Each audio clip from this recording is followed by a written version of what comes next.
Today on Goodbye Games, we'll be saying goodbye to Double Dragon 2 The Revenge.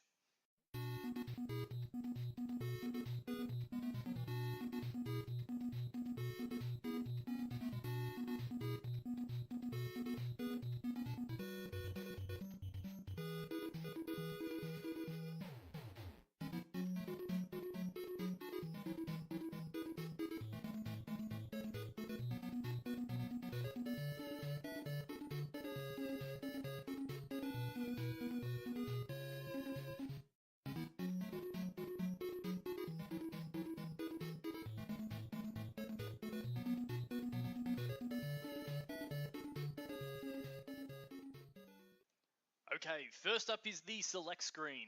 Yes, everyone bitches about this B setting, about how you can hit the person you're playing with, but I personally love it!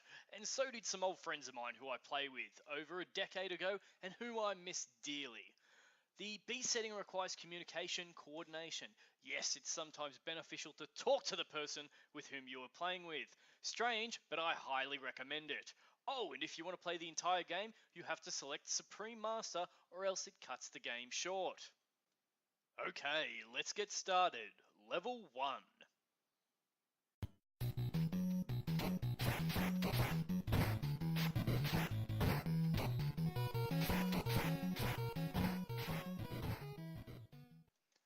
Man, I love that music. It screams, combat!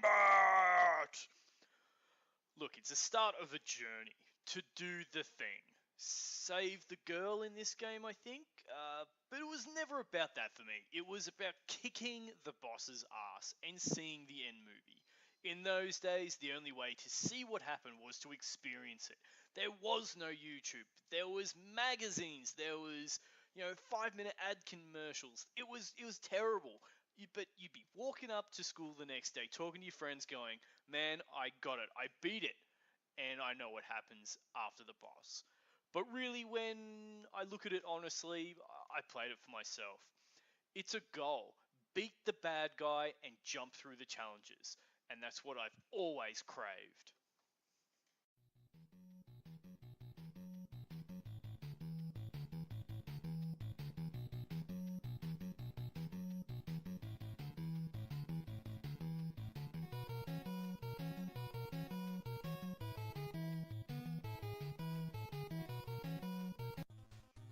This guy, I have no idea how he fits in, but he has one badass mask and it grabs you by the face and belts you right in the guts.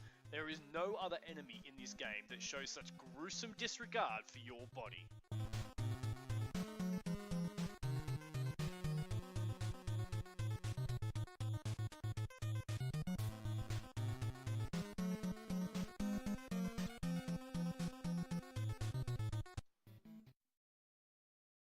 I'd like to draw attention to the time each level takes to complete. Play the first level and beat the first boss. It feels like you spent some time in the game, but it has been literally minutes. 2 minutes in the first level and you are lagging, my friends. This is what gaming is about, immersion. Feeling the world slip away to realise time has been distorted by this unreality we become a part of. Now, you've already seen the spin kick, but the knee move, whew. But how the hell do I do it when I need it? Come on! Come on! Ah, there you go, sucker! In 2 decades of playing this, I've never figured out how to do this move when I need it.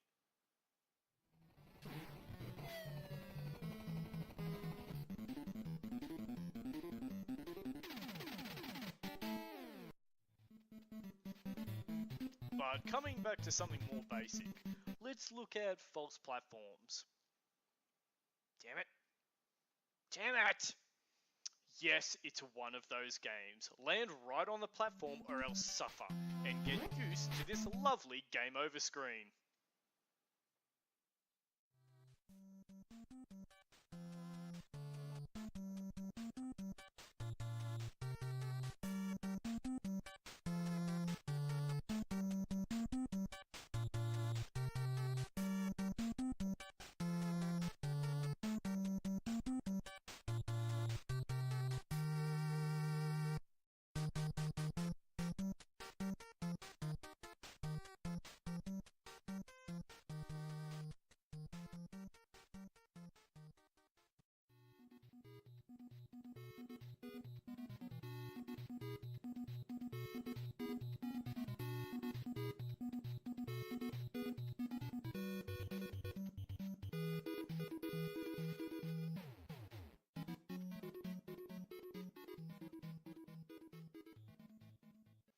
Okay, level 4.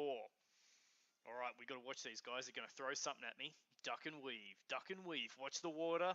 Watch the water. Duck and weave. Ah, damn it!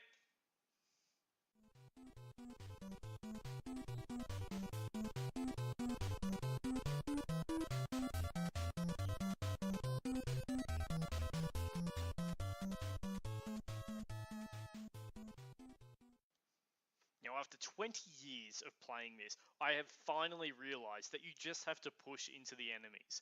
This character that is not Arnold Schwarzenegger, that looks stunningly like Arnold Schwarzenegger, has always given me a hard time. However, look at how I just push into him and repeatedly tap the punch button, and he is now a puddle of piss.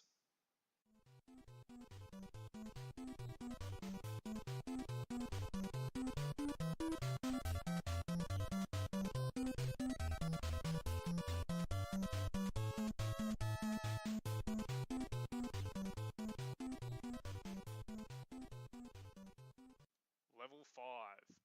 Okay, we actually used to come to this point in this level and we would sacrifice someone's life right here just to progress the view a little bit. So it would just cut off that extra 5 seconds of time.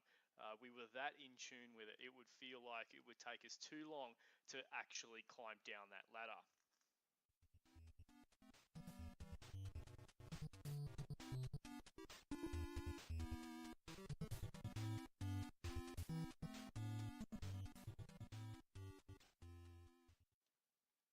This river used to get us all the time. You see that tiny one above you that looks like it would be easy to jump over? That is bait. That is what is going to get you killed in this game of ninjas. You need to very carefully take the path on the lower hand. Okay, fair enough. If you've done it on the top, good for you. Give yourself a cookie. But me, I take the safe road when I'm playing ninjas.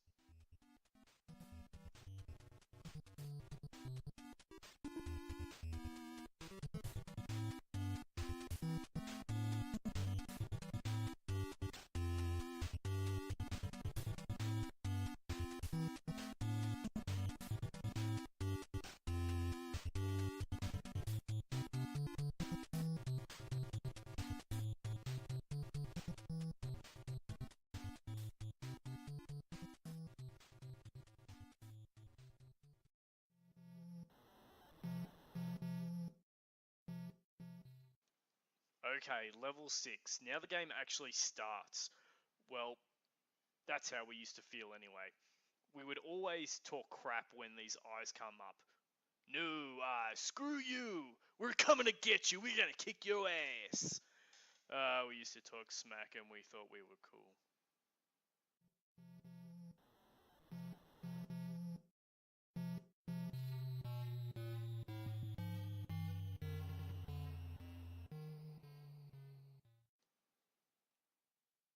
Damn old laptop. This thing is really losing its ability to keep up with capture and gaming on a reduced window, so I have to stop and start. I have used the save state in this particular time. I don't feel bad about it. I'm not abusing when I come to a challenge. It's just a hardware fail. Okay, sure. That emulates the flighty nature of an old NES, but really, I just want to play a stable game. At the time when I was capturing this, I was actually in hospital. Back in my prime playing this game, we used to sacrifice one person's life to jump into the spikes to progress the screen so the other person could then climb to the top, and then the other person would again lose a life to appear at the doorway.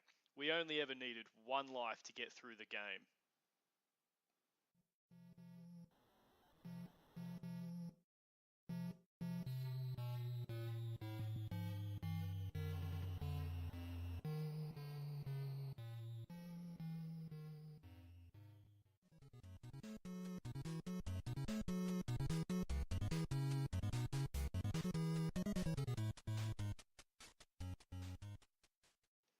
The trap levels.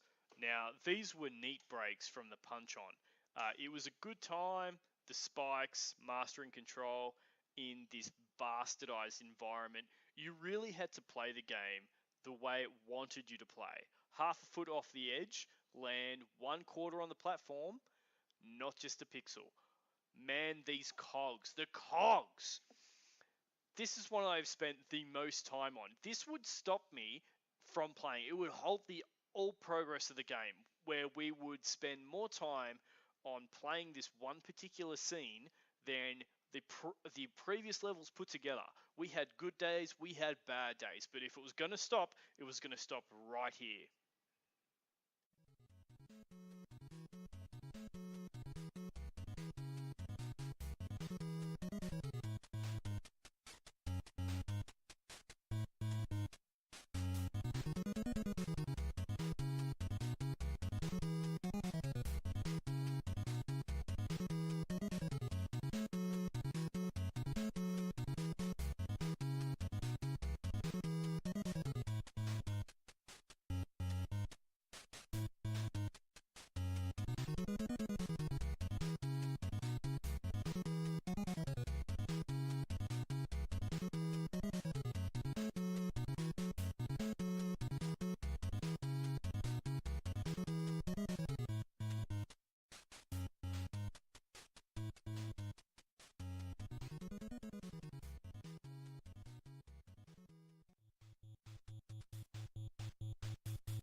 Level 8, that music of finality. The adventure is coming to a close. Every time I hear this music, it's like the pinnacle. We're reaching the top of that mountain. I think of the work I've done with my mate who I've played with. We did it as a team. We were Double Dragons. This is how it felt playing this particular level. And I really do notice a lack of assistance. Here you've got multiple bosses or boss characters that really do push you to your limit. And as you've noticed, I'm coming up to a few, not too many lives here, so I'm really pushing my limit.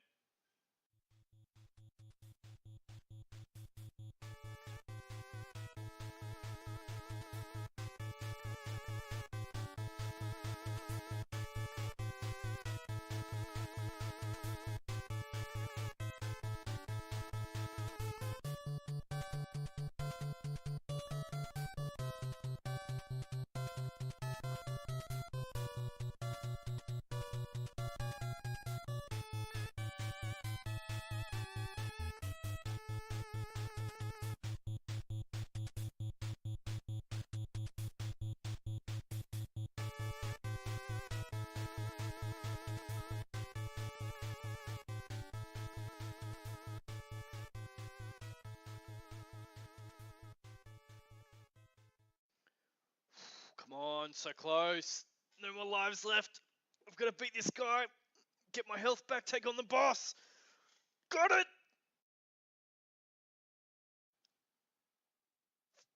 No! I didn't set it on Supreme. Okay, I've gone through the whole thing again, level 9. I've made it. I've tried again and again, and I finally got to take on this piece of shit. No room for mistakes. I've got this. Just work the pattern. Man, I've always been jealous of this guy's moveset. I wanted to do tumbles, spin jumps. He had a great moveset, and I can't understand why it wasn't incorporated into the move list for the Double Dragons. But then again, it shows why the boss is so formidable. Nothing you faced is like it.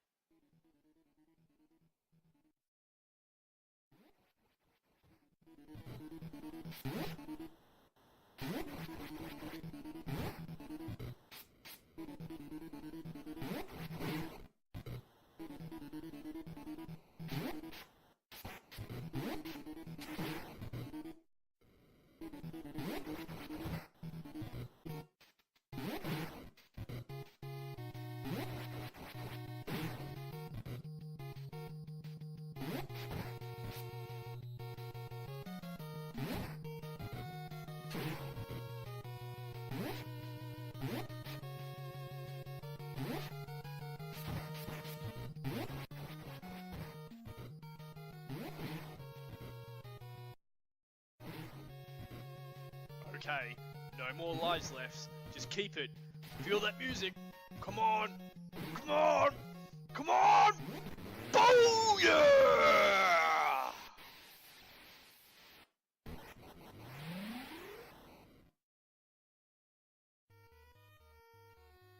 Oh man, that rush that went through me. The tides of winds could go either way. I did it. I beat him. I won. I'm exhausted. I'm exhilarated. I haven't felt like this in ages playing a game, but it brings back all those memories, the feelings, the coloured screen playing upon the dark highlights, the silhouettes of my friends, the music. It brings it all back. We had so much together.